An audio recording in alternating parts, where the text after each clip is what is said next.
অস্ট্রেলিয়ার সিডনির বন্দি বিচে দুই বন্দুকধারীর গুলিতে অন্তত 15 জন নিহত এবং আহত হয়েছেন 30 জন। রবিবার অস্ট্রেলিয়ার স্থানীয় সময় বিকেল 5টার দিকে এই হামলার ঘটনা ঘটে।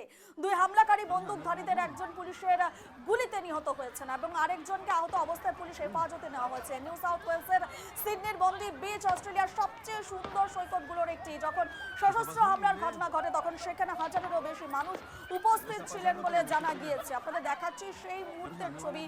দেখুন, আতঙ্কে প্রত্যেকে দৌড়াদৌড়ি করছেন, হুড়োহুড়ি পড়ে যায় এবং একের পর এক গুলি ছুটতে থাকে। প্রায় 50 রাউন্ড গুলি ছোড়া হয় এবং যে দুজন হামলাকারী রয়েছেন, যে দুজন বন্দুকধারী ছিলেন, তাদের পরিচয় সম্পর্কে তারা পিতা পুত্র বলে জানা যাচ্ছে। এই মুহূর্তে সেই বন্দুকধারীর মধ্যে একজনের মৃত্যু হয়েছে এবং আরেকজন পুলিশের হেফাজতে রয়েছেন, চিকিৎসাধীন রয়েছেন, এমনটাই খবর উঠে আসছে।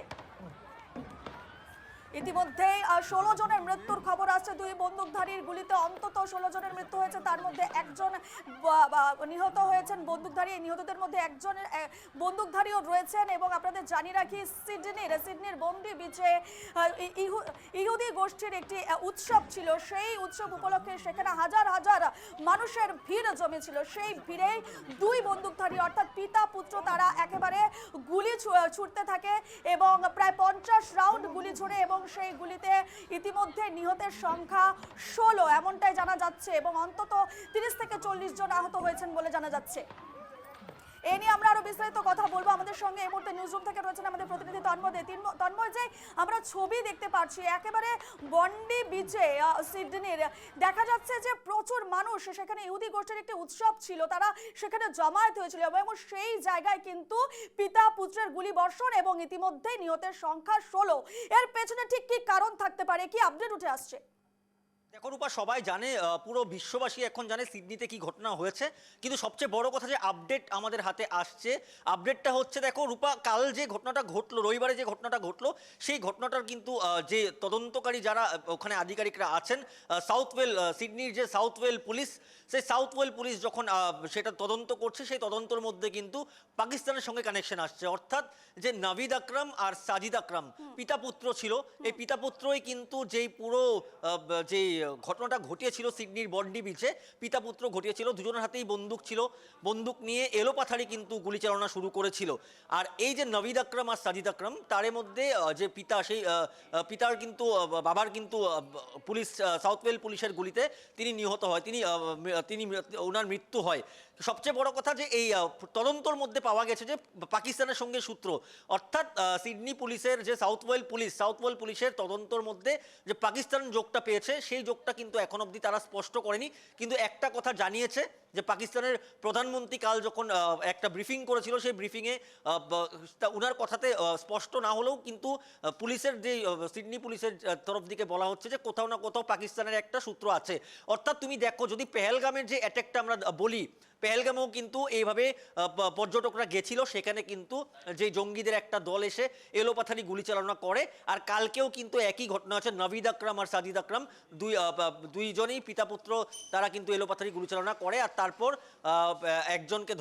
দুজনকেই ধরতে সক্ষম হয়, তারপরে একজন পুলিশের গুলিতে উনার মৃত্যু হয়। আর কিন্তু কথাটা হচ্ছে, কাকে তারা টার্গেট করেছিল? তারা টার্গেট করেছিল জুইশ কমিউনিটি, অস্ট্রেলিয়ার জুইশ কমিউনিটি, অর্থাৎ যে ইহুদি সম্প্রদায়ের যারা লোক ছিল তাদেরকে টার্গেট করা ছিল। একটা ফেস্টিভ্যাল চলতেছিল, একটা উৎসব চলতেছিল, উৎসবের প্রথম দিনটাই তারা টার্গেট করে নেয় জিউস কমিটি, অর্থাৎ ইহুদি সম্প্রদায়ের যারা লোক ছিল তাদেরকে টার্গেট করে এলোপাতারি গুলি চালানো শুরু করে। পেহেলগামে দেখো, মনে আছে, আমাদের সবাই মনে আছে, পেহেলগামে জিজ্ঞেস করেছিল কালমা পড়না আতা কি নেই, কালমা জানে কি না। তা ওইভাবে দেখেই কিন্তু হিন্দুদেরকে মারা হয়েছিল। আর ঠিক একই ঘটনা বলা যায় যে জিউস কমিউনিটি অর্থাৎ ইহুদি সম্প্রদায়ের যারা আছে তাদেরকে কালকে টার্গেট করে মারা হয়েছে। এখন এই যে সিডনির ঘটনা নিয়ে কিন্তু এখন সবাই, পুরো বিশ্ব এখন তাকিয়ে আছে, কারণ পাকিস্তানের সঙ্গে একটা সূত্র পেয়েছে।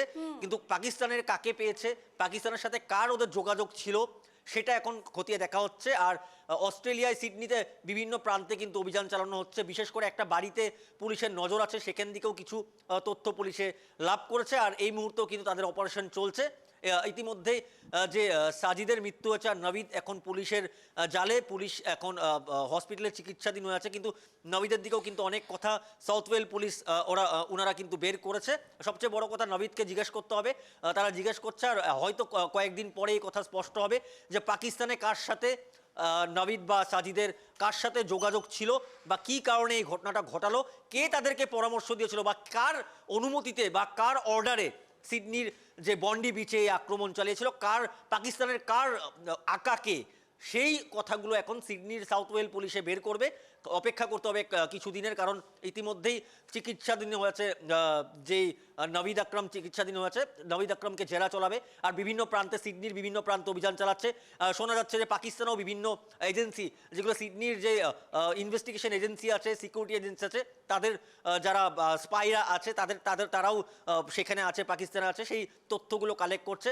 অর্থাৎ একটা কথা এখন বলা যায় যে পাকিস্তানের মতন দেশ, ভারত না, পৃথিবীর মধ্যে কোনো দেশকেই ছাড়ছে না। প্রত্যেক জায়গায় পাকিস্তানের সন্ত্রাসবাদীদের লিঙ্ক আছে, যেটা কিন্তু ভারত উত্তর দিয়েছে পাকিস্তানকে।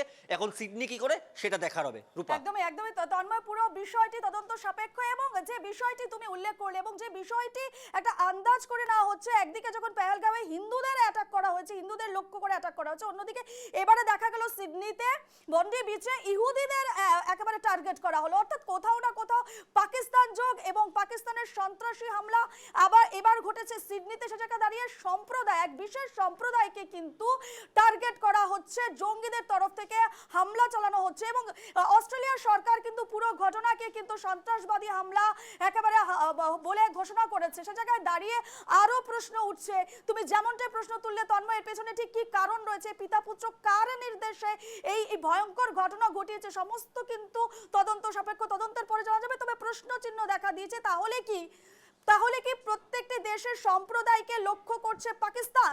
একদিকে হিন্দু ধর্মকে টার্গেট করা হচ্ছে, অন্যদিকে ইহুদি ধর্মকে টার্গেট করা হচ্ছে, সে নিয়ে উঠছে একাধিক প্রশ্ন। তদন্তের পর জানা যাবে আসল সত্যকে। এই মুহূর্তে তোমাকে ধন্যবাদ জানাচ্ছি তন্ময়।